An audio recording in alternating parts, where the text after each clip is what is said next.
ഇതിപ്പോൾ രാഹുൽ ഗാന്ധി വിദേശ രാഷ്ട്രങ്ങളിൽ പോയി ജോർജ് സോറോസ് അടക്കമുള്ളവരായിട്ട് കൂടിക്കാഴ്ച നടത്തുന്നു, അല്ലെങ്കിൽ ഇകഴ്ത്തി സംസാരിക്കുന്നു ഭാരത് എന്നുള്ളത് നമുക്ക് മറ്റൊരവസ്ഥയിൽ ചർച്ച ചെയ്യാം. പക്ഷേ ഇത് കാണുന്ന ഒരു കൊതിക്കറിവ്, ഒരു അസൂയ, അതൊക്കെയാണോ? അധികാരം കിട്ടുന്നില്ല, തുടർച്ചയായ തെരഞ്ഞെടുപ്പ് പരാജയങ്ങൾ, ദേശീയ തലത്തിൽ പോലും ഇത് തുടച്ചു മാറ്റപ്പെടുന്നു എന്ന് BJP വിമർശിക്കുന്നു.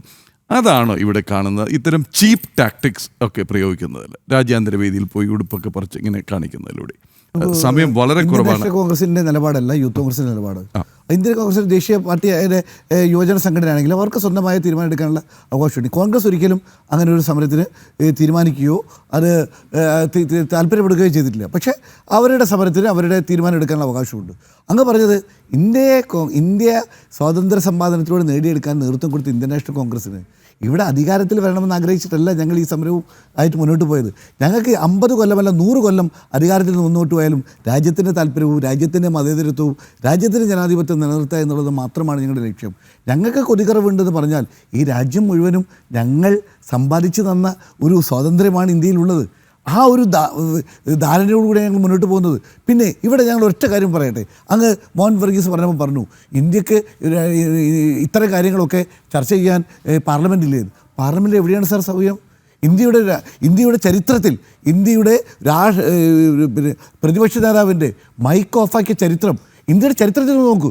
ഇത് ഒരു 10, 14, 20 ആളുകൾ ഉണ്ടായിരുന്ന പ്രതിപക്ഷത്തെ പോലും ബഹുമാനിച്ച പാർട്ടിയാണ് കോൺഗ്രസ്. അതുകൊണ്ട് ഇന്ത്യയിൽ ജനാധിപത്യത്തിന് പ്രതിഷേധിക്കാനുള്ള വഴി അല്ലെങ്കിൽ ഒരു വേദി ഇന്ത്യയുടെ പാർലമെന്റിൽ പോലും ഇല്ലാത്തൊരു സാഹചര്യമാണ് ഇത്തരത്തിലുള്ള കാര്യങ്ങൾ വരുന്നത് എന്നുകൂടി ശ്രീ മോഹൻ വർഗീസിന്റെ ഒന്ന്, പാർലമെന്റിൽ പ്രതിഷേധിക്കാൻ അവസരമില്ല. 2, കോൺഗ്രസ് സമ്പാദിച്ചു തന്ന ഭാരതത്തിന്റെ സ്വാതന്ത്ര്യം, അവിടെ കൊതിക്കറിവോ 50, 100 വർഷം അധികാരത്തിൽ നിന്ന് വിട്ടു നിന്ന് കഴിഞ്ഞാലും പ്രശ്നമില്ല.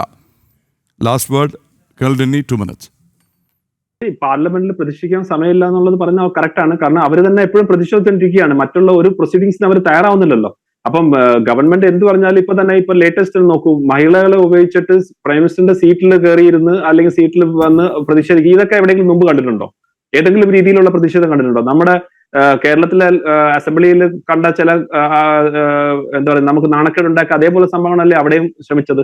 അപ്പൊ അത് കോൺഗ്രസിന് ആത്മപരിശോധന ചെയ്യേണ്ട കാര്യമാണ്. രണ്ടാമത്തെ കാര്യം, നമ്മൾ ഇപ്പം രാജ്യം എങ്ങോട്ടാണ്, കോൺഗ്രസിന്റെ ചിന്ത എങ്ങോട്ടാണെന്ന് പറഞ്ഞാൽ 2 ഉദാഹരണം പറഞ്ഞ് ഞാൻ നിർത്താം.